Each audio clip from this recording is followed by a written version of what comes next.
Yes, guys, what's happening? Welcome back to the channel and welcome to another live stream. And after Wednesday night's win against AC Milan, Chelsea are back in action at Stamford Bridge again, this time taking on managerless Wolves at Stamford Bridge, looking to make it 3 Premier League wins on the spin. And now, for a club like Chelsea, that shouldn't really be celebrated, but it's been a while since that's happened for us. It just goes to show how poor the form has been. So hopefully we can make it 3 wins on the bounce tomorrow. Plenty to get stuck into today. Chelsea very close or have already appointed a new technical director, latest on Wesley Fofana's injury.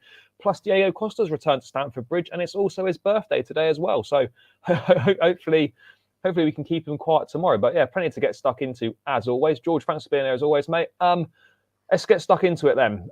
Chelsea have appointed a new technical director. It's not a sporting director, technical director. A guy from Leipzig. I'm just going to bring up some info on the screen now.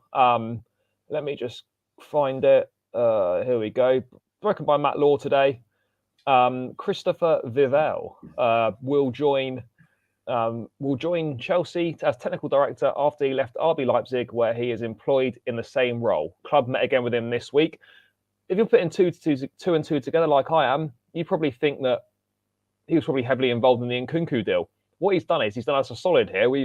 He's bought Timo Werner off us, and he's going to give us himself, Nkunku, and possibly Josko Gvardiol as well. So it seems like a good triple raid on Leipzig for the Blues. I got to be honest, don't know an awful lot about him. I don't expect you to know too much about him either, mate. But glad to see that an appointment has actually been made now in this technical director position. Yeah, 100%. We needed this to be sorted as soon as possible. Tends to be a position that a lot of clubs seem to struggle with getting the appointment at all, if not correct. So for a club of our size and the transition we've gone through upstairs, I think it was really important to get this done under the new regime as quickly as possible. It's taken some time, but as you mentioned, it comes with probably a lot of positives, and hopefully that, you know, the likes of Nkunku and the rest follow suit, because that would be nice and handful. But I don't know really anything about him, to be honest with you, other than the fact that I trust the board's judgment on this call. So hopefully it's a good appointment. Yeah, I mean, I'm just going to bring up this was his job description on the RB Leipzig website. Now, whether it will be the same at Chelsea, I mean, it might differ slightly, but you'd imagine it's the same thing. So as technical director, Vivell has been responsible for strategic direction of squad planning in line with an overarching transfer philosophy. All transfers, past, present and future, are made in line with this unified strategy. This includes all recruitment and scouting measures across all age groups on a global scale.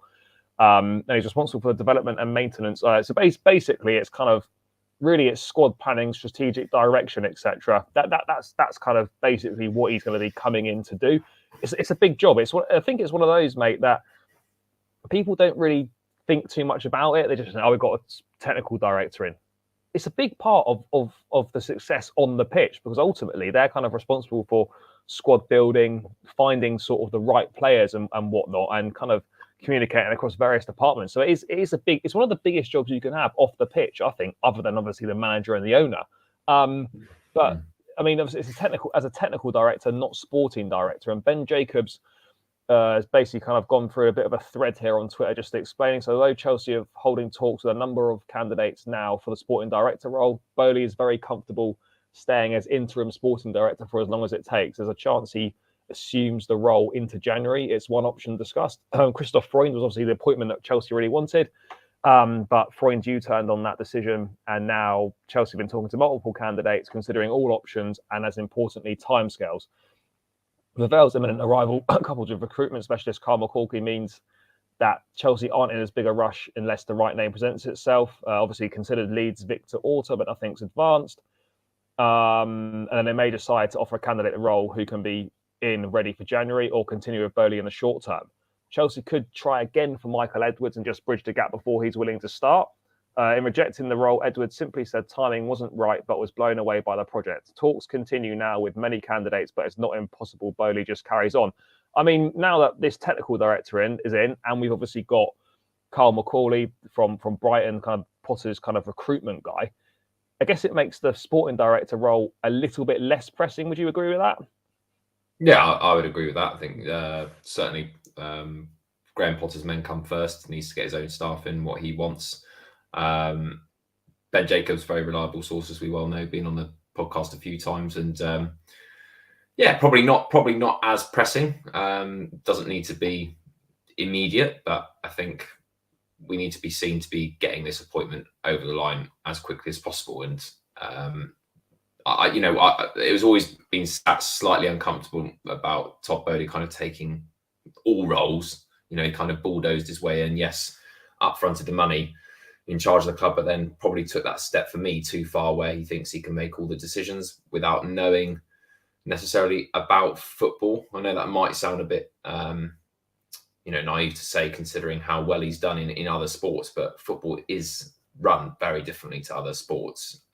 So I think we need to be seen to be putting sensible people in place, and thankfully that seems to be the course we're turning now. I mean, if Michael Edwards is still the number one guy, and if he doesn't want to start until this next summer, then for me, I think in a January window is really short. Yes, Chelsea probably look to do business, but I think we can get by with a technical director, Carl McCauley, the recruitment specialist, and then Bowley kind of just being an interim sporting director. I mean, I think it's much, and I think we agree on this, that it's better to wait and get the right guy, the guy that we want, say we have to wait till the summer, than rushing to appoint someone that we didn't really want just for the sake of appointing someone. So, I mean, would you be bothered if Bowley just was interim sporting director for the January window, and then if Edwards did want to come in the summer, then we just got him then? I think that makes a lot more sense. I think it's much more important to wait for your guy than sort of just be impatient and just appoint someone for the sake of it and it's not right for the project. Oh, yeah, totally. I mean, you could say that across the entire board, not just for those types of roles, but players as well. You need to wait for the right person to fit the philosophy in the direction we want the football club to go in. So, rushing decisions is never a good alternative for any operation, particularly when you're dealing with Chelsea Football Club. So, we've been fortunate to have decent people in charge before, but I think we bide our time on this one and get it right. Yeah, no, I think so. I mean, there's not really too much to add on it. Obviously, no official announcement from the club yet, but that'll come in due course. But yeah, I mean, a technical director in is a good start. Just get the sporting director as and when we can get the right guy in, and then things off the pitch are starting to take shape, and we have to see in the coming windows kind of what that's going to look like, what the strategy is going to look like, how the recruitment might change. I mean, it's already looking pretty good, and Nkunku virtually done. Gvardiol pretty close as well. I mean, it's good to see Chelsea doing business early doors. But George, back to matters on the pitch then. We saw Wesley Fofana going off injured on Wednesday night. People were slightly concerned about what was going to happen, like whether it was going to be people thinking it was going to be pretty bad. Came back yesterday.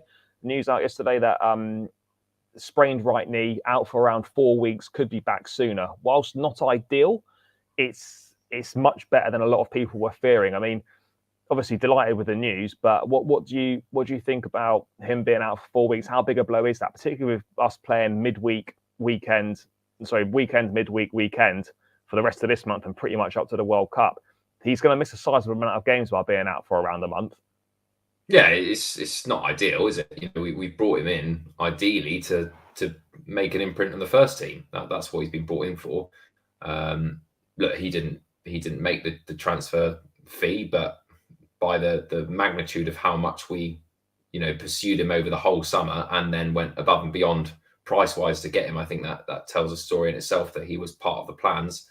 And it looks like even though the change of manager has happened, he's still very much in that. Had a good 25, 35 minutes or so in midweek. And it's just, it's one of those awkward setbacks. But it did look much worse when he was walking off on crutches, and he brought that image up on the show last in midweek. So great that it's, looks like it's only kind of a midterm problem. Don't know what the recovery's like on those types of things, but I'm guessing it's quite strong. There shouldn't really be any resulting issues after he's fully recovered. And I've listened to some of the press conference with Potter in that he has full faith in Chalobah. So it looks like Chalobah might get his opportunity, and I think that's not too bad of a second option, to be honest with you. No, mate, I'd agree. I think there's plenty of options there, which we'll obviously get into later when we do the team. But yeah, I mean, look, it's not ideal, but it's not a complete disaster. Let's put it that way. But I mean, back to matters on the pitch, it was great, really good on Wednesday night, as we discussed it in midweek. What are you expecting from the Wolves game? Because for me, it's going to be a lot tougher than the Milan game. I know that sounds weird, but it is going to be tougher than the Milan game. Wolves obviously coming in. They've got no manager at the moment in place. Julian Lopetegui, the former Sevilla manager, is expected to be appointed soon. I'm not sure when that's going to happen, but he's expected to take over at Wolves, but it won't be in time for obviously tomorrow. We struggle against low blocks. There's no denying that. I mean, Wolves are going to come. They're going to put 10 behind the ball. Probably leave Diego Costa up top. How do you think we combat this? Because it's been our Achilles heel. You know, when teams come out and play against us, we're okay. When teams sit back, and we saw it last season, we struggle to break teams down big time, and we're going to have to break Wolves down tomorrow. Yeah, I mean, we're going to have to be patient. We're going to have to try and be effective with possession. Take our chances when they present themselves. It's the same basics, really, isn't it? And it seems to be a regular occurrence at Stamford Bridge where we seem to dominate possession, but we don't really create an awful lot in the game. And some weeks we manage to get them over the line. Other weeks we don't. And we're going to have the same issue with Wolves. We were at the Wolves fixture last year. Desmond, wasn't it? I think. Yeah, and Lukaku got the brace, but we were 2-0 up and managed to throw it away. Yeah, and they weren't in particularly great form at that point. I know we weren't either, but I think it shows that, you know, in games like this, I think it's going to be tight. It's going to be tough.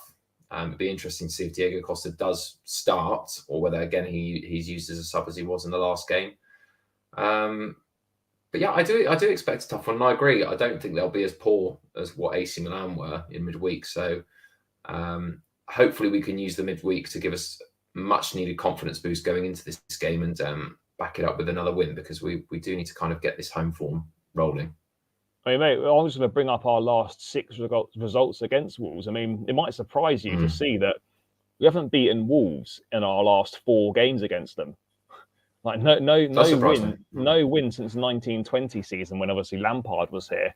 We did the double, but I mean, are you surprised that we haven't beaten Wolves in the last 4? 3 draws and a loss. I mean, it's not a good record against them for whatever reason. I don't know why that is, but we have struggled against them in recent times. I mean, they're not bad. They're struggling at the moment, but obviously it's always dangerous when you play a team that's just got rid of their manager. The new manager's not in, but that you always expect to see kind of some sort of a reaction. I mean, Wolves have got some good players, and obviously we know Diego Costa, Podence, Neto, the midfield's decent, Matinho, Neves, Matthias Nunes.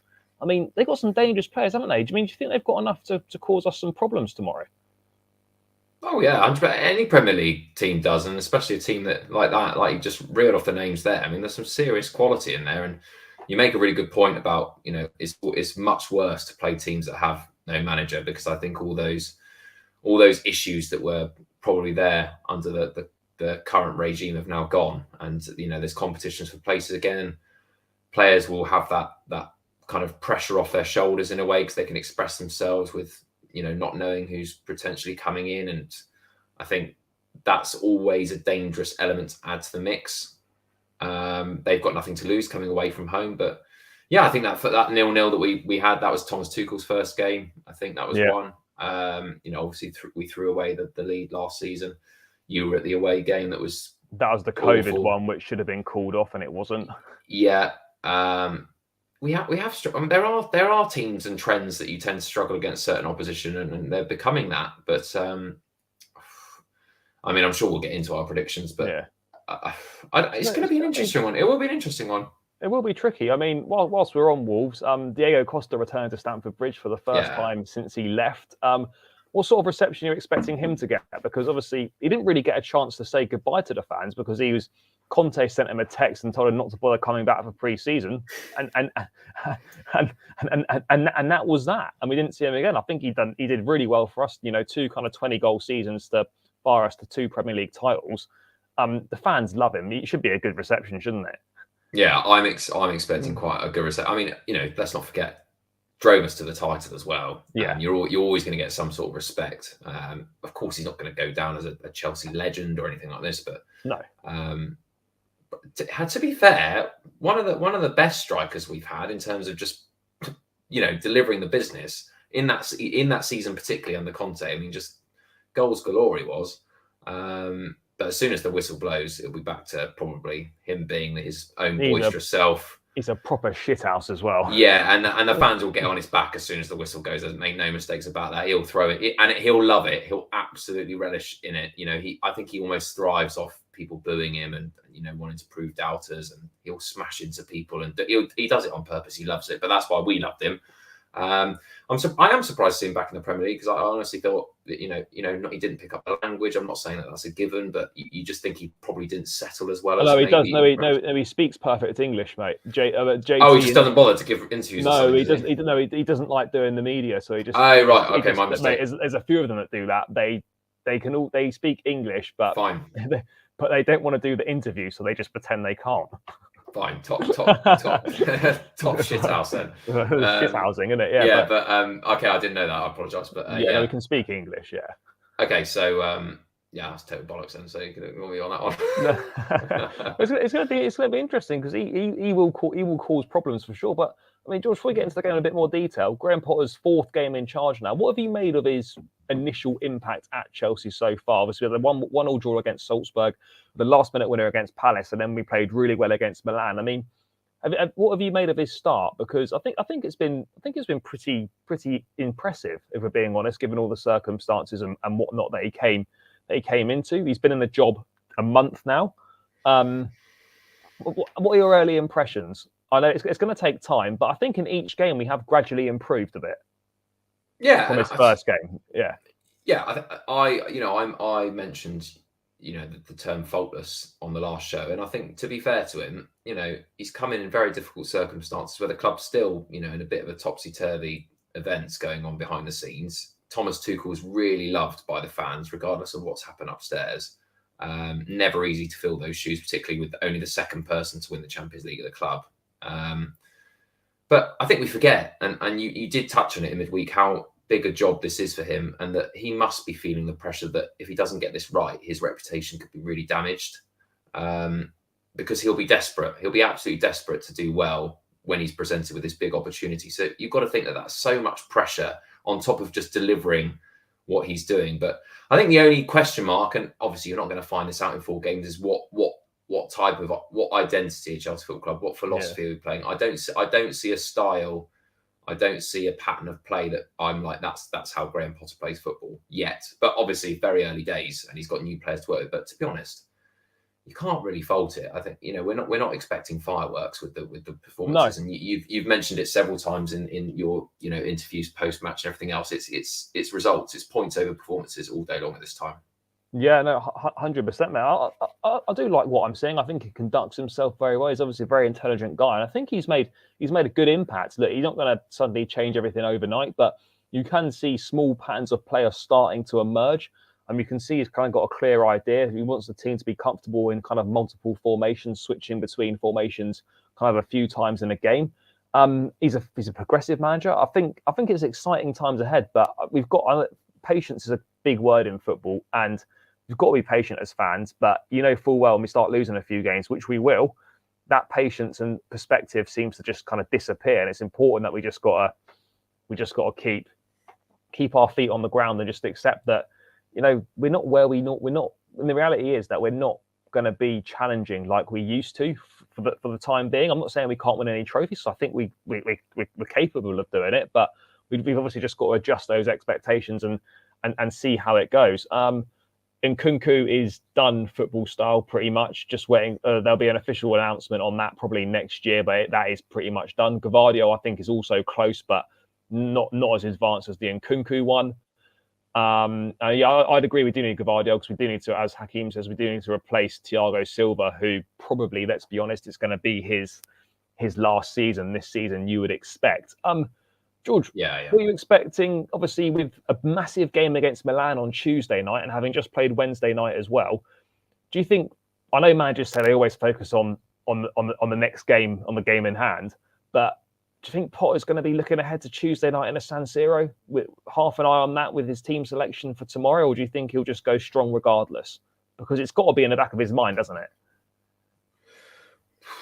In a way, yeah, but I think he has to, being in this appointment, I think you can't really see more than the next game, just because, we Yeah, can't afford to not get the top four. This is just as important. He will want as many points as he can get in this kind of, if you like, rebound phase with Tuchel gone, new manager buzz coming in, because we will, like you said, we will have dark times. We will probably hit a rut at some point. And on that earlier point you made, this is really going to tell, this appointment, whether the owners are full of shit or not, because, they talk about this 6-year project and all this bollocks. I don't believe a word they say. I think if Potter has a bad time, he's going to be out the door pretty sharpish. So all this being patient and everything else, fine. As fans, we can be patient, but I don't think they will be. So on that, and linking to what you've just said, Potter can't afford to just say, well, we need to keep an eye on Tuesday night and forget about Wolves. Not forget about it, but I think Wolves is more important at the moment. Champions League, it's great to have a good run, but realistically, is that? I mean, Tuchel won it, and it didn't give him any leeway into having another season. It's not. If we don't do well, you're out the door. So I don't think a Champions League run gives Potter any more credit than just being consistent with results elsewhere, if that makes sense. Yeah, no, for sure. I think the league's your bread and butter. Yes, you want to do well in the Champions League, but ultimately, you're judged on kind of what you do in the league mainly, and then the other competitions are kind of an added bonus, as it were.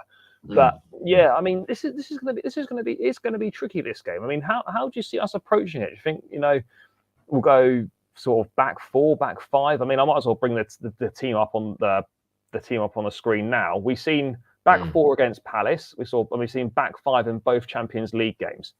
I mean, I've got it set up as what we set up with him midweek. What do you expect him to maybe revert to a 4? I mean, what do you think? Because there are options to do both. I mean, it's a tricky one, isn't it? I mean, I'd probably just stick with the same thing. But I mean, what are your thoughts on it? Yeah, I mean, I'm with you. I'd probably stick with the 5, but I really don't know. I think that's the one interesting thing about Potter.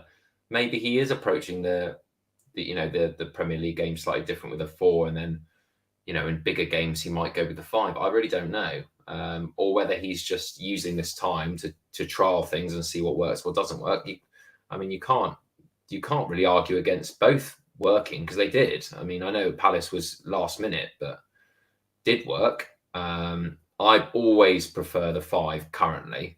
I think it suits us. We don't have a lot of pace in the better, centre 3, yeah. so I think the fullbacks, the way they, I think it just suit. I think the overall balance of the squad and the team is just far better in a 5 for me.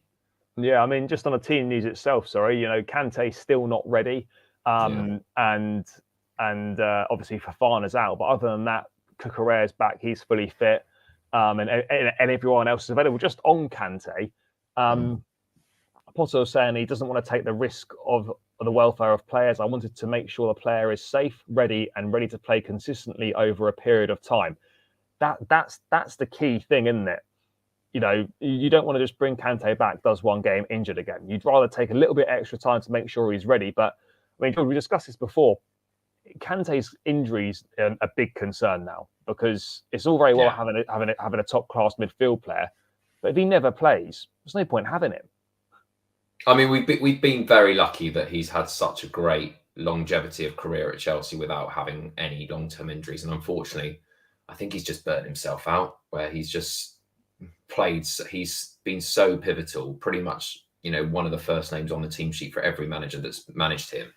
And unfortunately, I think it's just caught up with him, and he's at an age where he can't really recover or turn it around as quick. And we probably are seeing the end of Kante, but I still think he's got a very important role to play, and you can see that, okay, results are going our way at the moment, but I still think we do miss him in the middle of the park. I would still rather have a prime Kante, if he's fit, playing every week in front of anyone else, personally. I mean, I honestly think he in his position, he is irreplaceable. There's no one like a Kante. I think on his day, he gets into any team in Europe. Yeah, I mean, I think the club have got to stand firm here. It's got to be on the club's terms rather than his terms. I think his injury record and like his form at the moment, it doesn't dictate. He can't dictate the right to say to just have his own terms. He's like the second highest earner at the club, but he wants a 3+1 year deal. I'm sorry, we cannot quite tie him down on basically a 4-year contract at his age with his injury record. 2+1 with the third year being based on a percentage of appearances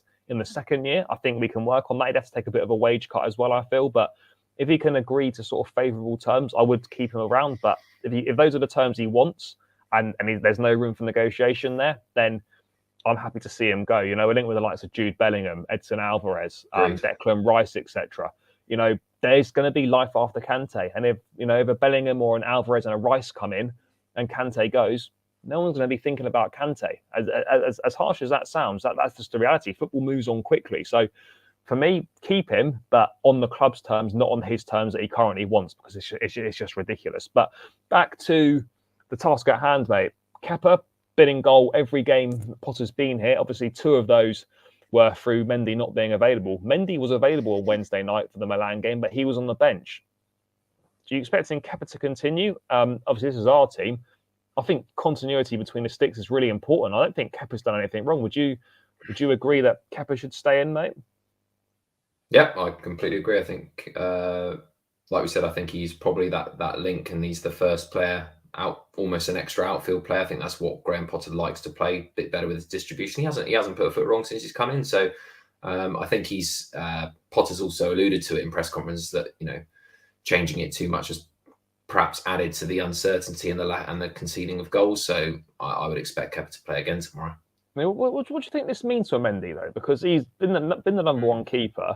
Played a big part in it, and now he finds himself out of time. This is the first difficult moment in his Chelsea career, really. It'll be interesting to see how he responds and when he gets another opportunity, because at the moment, I mean, Potter could surprise us and stick Mendy in tomorrow, but I'd be very surprised. But at the moment, mate, it just appears that, Mendy's on the sidelines right now. It'll be interesting to see how he responds to that.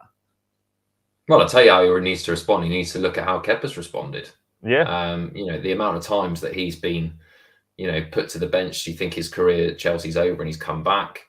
Had some mad moments under Sarri. Tuchel went for Mendy and then kind of changed. Frank Lampard, chopping and changing. So it was, I think he's dealt with it incredibly well. He just has to look over his shoulder and say, that there's competition for places. He's still good enough. He had that incredible kind of unstoppable period where he couldn't be beaten. Yeah. But I've always said, even Mendy as high as I think Kepa is the better goalkeeper overall. There's not much between them, agreed. But don't forget, Kepa came in as a number 1. So yeah, he's the most expensive goalkeeper in the world as well. So he's not really a number 2. Yeah. No. Yeah. But I'd stick with him as well. Now, mate, this is where it gets slightly tricky. Are we playing? Is Thiago Silva for you? Does he play again tomorrow? I mean, we've got Milan away Tuesday night. That's arguably more important, but you'd have to say that we kind of need him, don't we? I mean, yeah. I don't know when we rest him, but I'll go Silva in the middle. I mean, when do you think he should be rested? Because you'd probably look at this and think with Milan on Tuesday night, this would probably be an ideal game to rest him. But with Fofana out injured as well, Cucurella perhaps not fully fit, having missed a few games, you kind of limit your options. And anything to keep Aspie away from the pitch at this point in time is a welcome plus. Harsh but true. To answer your question, mate, maybe if Fofana didn't get injured, maybe this would have been an ideal game to just say, well, we could go with maybe Fofana and rest Silva and go Fofana, Koulibaly, Chalobah or something. But I honestly think, you said it about Kante and his contract negotiation. I think this is all on Silva. If he goes to the manager and says he needs a rest, he rests. If not, he plays. Because he's so important. I think I honestly, despite the quality we have in that backline, I think the backline still goes to shit if he's not in there. No, it does, mate. He holds it together big time, and he's the only one as well that's kind of progressive from the back. His range of passing and whatnot. Yeah. He's the one that the only one that sort of really seems to do that. So when he's not playing, that kind of goes missing as well. But let's stick him in the middle. But it's going to be interesting to see when Potter does choose to rest him in this run of games, because he does need to get some rest. Are we both in agreement, mate? Trevor Chalobah to maintain his pace? Absolutely. Yeah. I think Potter's spoken highly of him in the presser. He did really well when he came on in midweek. We both agreed that he's been kind of harshly done by this season. And this is an important game for him. Hopefully he can get kind of a good run. I mean, what do you think he can do? Because, you know, there were a few mistakes in his creeping into his game towards the end of last season. They had a tricky pre-season. He's not really been in it at all. But it makes, you know, his performance off the bench against Milan all the more impressive that he's been out the side for a while and he comes in and he doesn't really put a foot wrong. I mean, yeah, this could be the opportunity he needs, and it just goes to show in life, particularly in football as well, that someone's misfortune is another person's opportunity. And Chalobah's been presented with an opportunity now where he could pretty much play the majority of the games this month, which I don't think he was expecting to do a couple of days ago. Yeah, it's a very dog-eat-dog nature of football, isn't it? You know, you get those people on the sidelines, not that they're praying for someone to get injured, but that's sometimes the only way that they can get in. And, you know, Chalobah's going to want to hold that position. He's not going to want Fofana to come back in as much as their teammates. And this is his opportunity. He can make that position his own. And I think Potter's already shown that, you know, with the Mendy and Kepa situation, that, you know, if you play well, he'll make a decision. You can keep your position. There's no reason why he can't keep Fofana out of the side if he performs well. But that again is down to him and having some solid, you know, 2, 3, 4 games, you know, in concession. So I think he's you know, he's a guy who needs to learn, but he's learning off the best right next to him right there in Silva. And yeah, big game from tomorrow, particularly against, you know, if Diego Costa does play, that's a bit of a physical demand. Tricky players like Podence and Neto as well. It's not an easy front line to defend against. So it will be a test for him tomorrow. George, you're expecting Koulibaly to continue? Obviously, Cucurella could potentially come in there, but I'd like Koulibaly to continue. I think that's basically, for me, I think that's our best back three that is currently available to us. I mean, Koulibaly had a better game against Milan, and obviously he's too good a player to be down for too long. But you'd obviously be looking for him to kick on a little bit, wouldn't you? Now that he's got his first game under Potter, you'd expect him to kind of push on and establish himself as a mainstay in that back line, which he was brought in to be. Yeah, and he's still getting used to the pace of the Premier League, so it'll be interesting to see. Because again, the Champions League game was, you know, yes, he had to start well, but I don't think Milan particularly caused any attacking threats. So the pace is slightly different. Premier League, where they're in your face and up against it, and it's very high intensity. He still needs time, and he's been out of the team for a while. But yeah, I want to see some kind of consistency now with Koulibaly. So I'm actually looking forward to seeing him play tomorrow and see how he gets on. But I'm expecting that's definitely the three that I would go for in that. Yeah, position. No, I fully agree. I mean, I think it's not really much of a conversation in this position. Yeah. Reece James is going to play, but again, George, do you worry that about him potentially burning out at some point as well? He's got the World Cup as well coming up, where he's going to play a big part. And you want him to play every game, but you know, we saw last season we ran him into the ground. You know, he picked up injuries and we rushed him back too soon from injury, got injured again. Problem we've got here is that he's so important to the team, and there's no real obvious replacement either on that side. I mean, when do you think he's going to get a rest, or because he's going to need one, and you don't really know when the ideal time to take it is, and who would be the replacement? I mean, I guess you'd maybe just stick Ruben there, or as an emergency you'd play Azpilicueta, but it's a bit of a concern that James is going to have to play a lot of football, and there's no real backup to him at all. Yeah, but I think all teams have this problem where they have, you know, one or two players that are, you know, literally play every game. I mean, when's the last time, you know, Trent Alexander-Arnold had a break, or Van Dijk? You know, that they had, they're just players that you just play every week unless they get injured. It's just simple as that. I mean, he's very capable of playing 60 plus games, as we saw, you know, last season. So he can do that. There's no question about that. Yes, he's come back from a long-term injury, but sometimes, you know, in particularly lots of clubs, you know, City being one of them, there are just players that you just cannot drop unless worst case scenario, and you're not always going to have the best outcome. I agree with you that we don't really have anyone even close to his standard on that side. But again, teams have that problem, so I think we've just got to hope that he doesn't get injured and just play him as much as we can. I think the only rest he gets is perhaps the 2 domestic cups, really. Yeah, or bring him off of the games like done and dusted with about half hour to go or something. That's it. Left-hand side, Ben Chilwell's played the last 2 games, 90 minutes, first back-to-back 90s since his ACL injury. I personally, and I also think there'll be a change here. Chile's played a lot of football. Still coming back from his injury. We've got Cucurella. I don't think there's any need to push Chilwell to playing a third game on the spin, and the third game in a week. I mean, I could be wrong, but I'd personally go with Cucurella. I mean, what are your thoughts on that? It's a good observation, particularly with the minutes and managing those minutes. It's a change that I would be in favour of. I personally think he will go Chilwell tomorrow. What would you go with? I would go Chilwell if he's fit. Yeah, but I completely understand your points of managing minutes, and that, you don't want a situation where he burns out or gets another injury and we set him back even further. But I mean, particularly when we've got two great options there as well. It's not like we've got to play Chilwell because it means that Malang Sarr or Alonso have got to play there.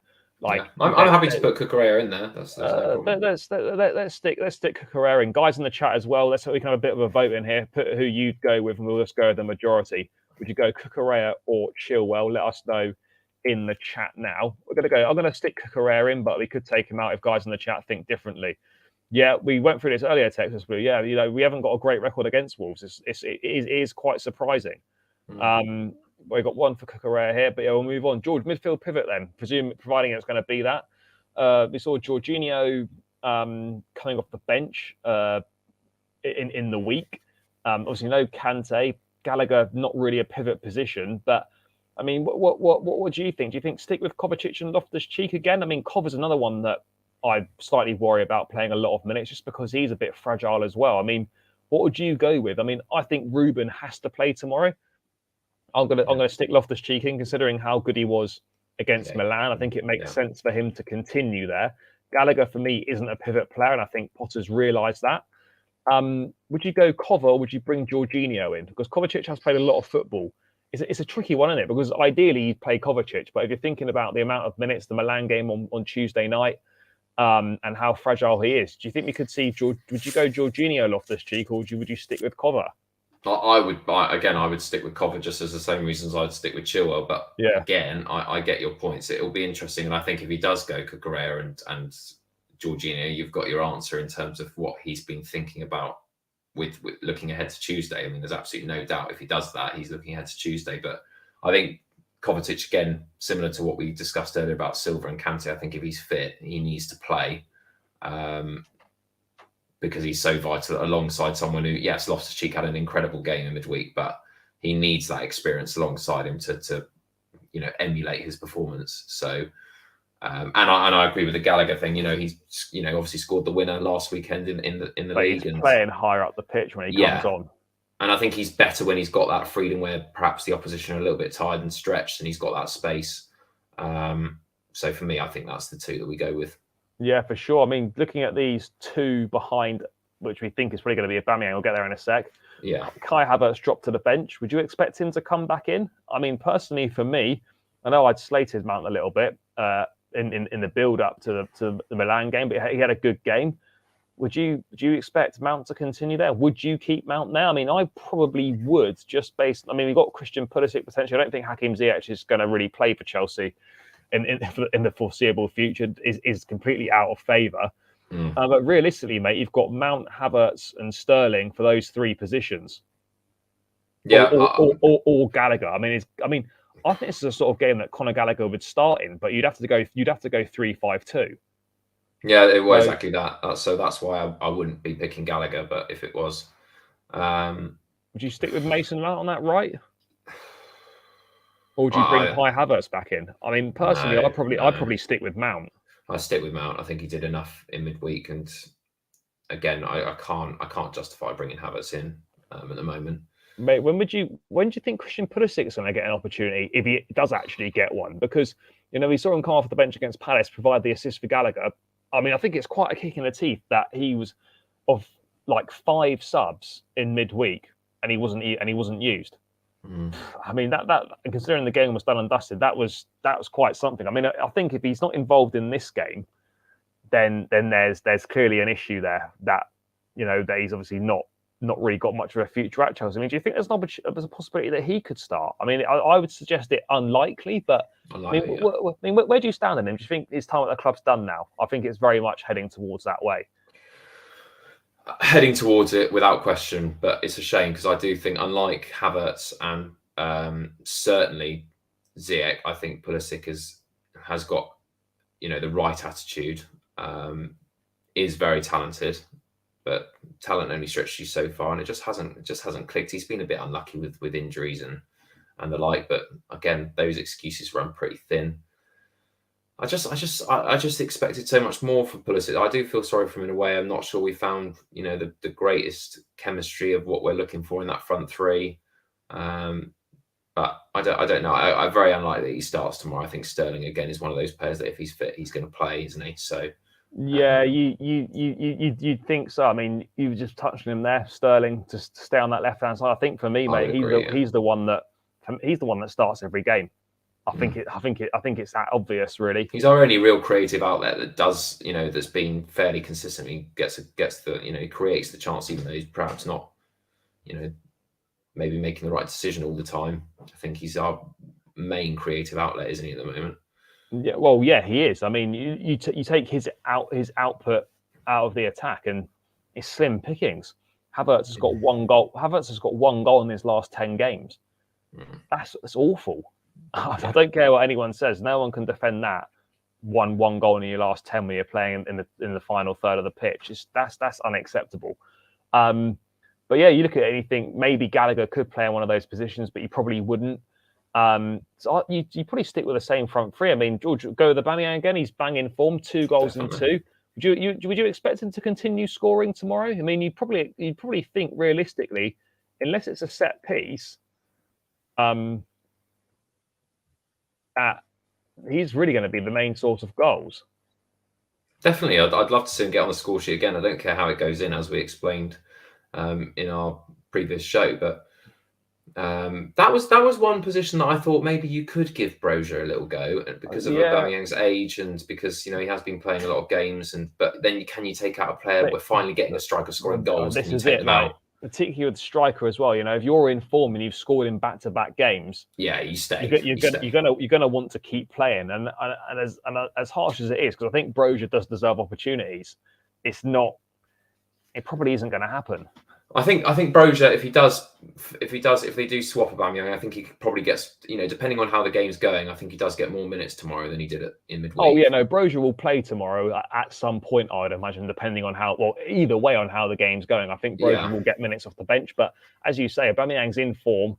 He's got two in 2, and when you're a centre forward, it's a confidence position. If you're on a goal scoring run, you just keep playing that player. So. I think he'll stay up there. I mean, to be honest, Matt, looking at this, I don't really think there's. There's no reason for it to be Wolves, shouldn't it? Should be Wolves, and I can't really see it being too much different from that. If we're being perfectly honest, I mean, maybe Havertz. You might bring Havertz back in. I mean, I personally wouldn't. I mean, mate, do you reckon tomorrow could be the day we see Dennis Zakaria for the first time? No, it won't be. No, you don't think so? He's done an interview that's come out in today's Evening Standard saying, he's fit, he's ready to play, and he can't wait to show what he can do. But I don't know how long we're going to be waiting, because he's been an unused sub in all the games since he's been here. I mean, I don't really know. Maybe do you know what? It'd be nice to see him, because we can't pass judgment on him until we've seen him actually play for the club. So it'd be nice if he could actually get some minutes. And there is an option to buy in that contract. But I mean, as things stand, I don't think they're going to be exercising that because he's played no minutes. But I think he will play minutes at some point. There's definitely a place for him in the squad, I feel. Particularly in that midfield area. A lot of games coming up, 5 subs, rotation, multiple competitions. But it would be nice to see him tomorrow night. But yeah. No, you know, I quite like the look of that team. I think that's more than enough to win. We'll have to see what happens, but I'm liking that, mate. There's only one thing left to do. A little score prediction. Are we gonna make it 3 wins in the league on the spin tomorrow? Yes, we are. Yeah, we are. Yeah. I would have. I might even back another clean sheet. I might go 2-0 to the Blues tomorrow. I know. You're back in a second clean sheet. Look, it's not often I'm optimistic, is it? Come on, let's be honest. You've got to go with it. You have got to go with it. I think Chalobah's got a point to prove, so he'll be wanting to do his best.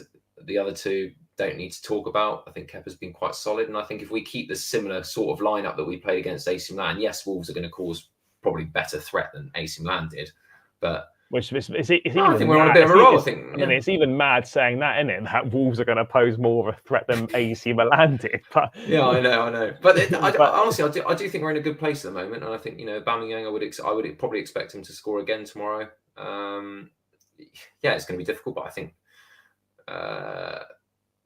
to be honest, we are a bit still of an unknown quantity at the moment. You don't know what Chelsea are going to turn up. I mean, I was very confident that we were going to get something against Palace, but we said it was going to be tight. It was tight. Yeah. I think this will be close again. I don't think there'll be much in the game itself, but no, I think we can. I think we can do it. So I'm going to go 2-0 to the Blues tomorrow. Yeah, goal scorers. Aubameyang, and I'm going to go for. Let's go for Chalobah. Why not? Aubameyang and Chalobah for 2-0 for the Blues. I mean, let's see what happens with that tomorrow. I'm going to go.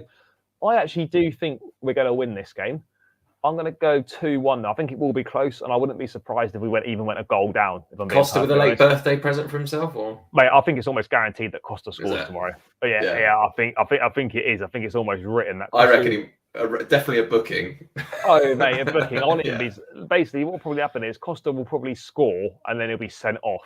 Yeah, as well. But I'm going to go 2-1. Scorers. I'm going to go Aubameyang and. I think Mount might get his first goal of the season. I'm gonna go Aubameyang and Money Mace, and we'll see what we'll see what happens. Money Mace and Oba, and we'll see how we see what happens there. We're going to go 2-1 and a 2-0 there. Hopefully we can make it 3 wins on the spin, get some more points on the board, push our way up that Premier League table before we head into that big game against Milan on Tuesday night in the San Siro. But yeah, seems like a good point to round out, guys. Thank you for tuning in. Please do smash the likes on the stream on your way out, and please do subscribe to the channel if you haven't done so already. On the road to 2K subscribers, so please make sure you subscribe. Every subscriber helps, and it takes you seconds of your time, doesn't cost you any money, and it really helps us out. So please do that. Smash the likes and subscribe to the channel on your way out. I'll be at Stamford Bridge tomorrow, so hopefully bringing some good luck. Again, got my first away win last time out at Palace under the belt, so hopefully we can continue that winning streak that of attendance for me. But yeah, guys, thanks for tuning in. George, thanks for your time as always, mate. And I'll catch you tomorrow evening after the game for some match reaction. So stay tuned for that one. Until then, guys, take care and up the Chels.